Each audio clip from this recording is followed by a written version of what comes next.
BD means different things in different companies. It's very much a buzzword, or at least was a buzzword when I was in business school. Like everyone wanted to do BD.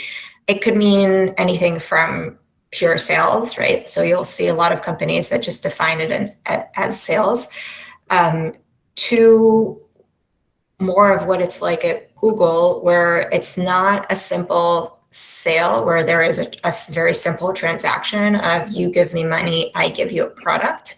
It's more, there's a long-term relationship, and usually something that benefits both sides. It's not always monetary, like there's not always a payment that exchanged hands.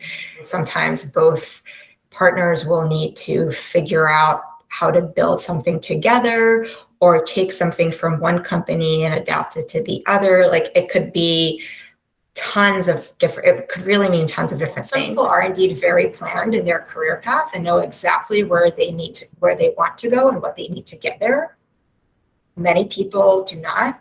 I'm included in them. I have no shame admitting that. I think for me, it's more about recognizing the opportunities that I have in the moment and what interests me and what doesn't interest me, right? And then taking a leap of faith eventually, because just thinking through, what do I know about myself now? What do I not know about myself now that maybe I should, right? Like maybe you're interested in BD, but you're not sure because you've never done that. Well, now is a good opportunity to try and explore that. And so as you start going down this path, you'll learn more and more about yourself and what you like and don't like, and what are the opportunities out there. And I think then the choice becomes a little bit easier. I think before I went to business school, it was a process for me to come to terms with how much it costs versus what would be the impact and whether it was worth it or not. And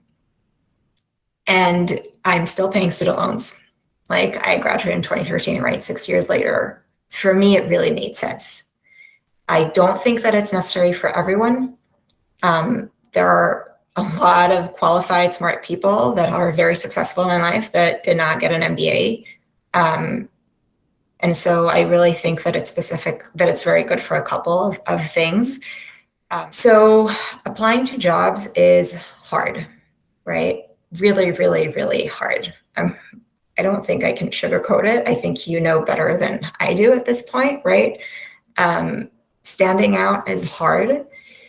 In general, I think it's about making sure that you are representing yourself as best as possible and doing everything that you know that you can to get that job. Right? It's about making sure that you're networking with people and building up that network so you can ask them about specific job postings, ask them to introduce you to other people, ask them to help you understand, would you be qualified for A or B?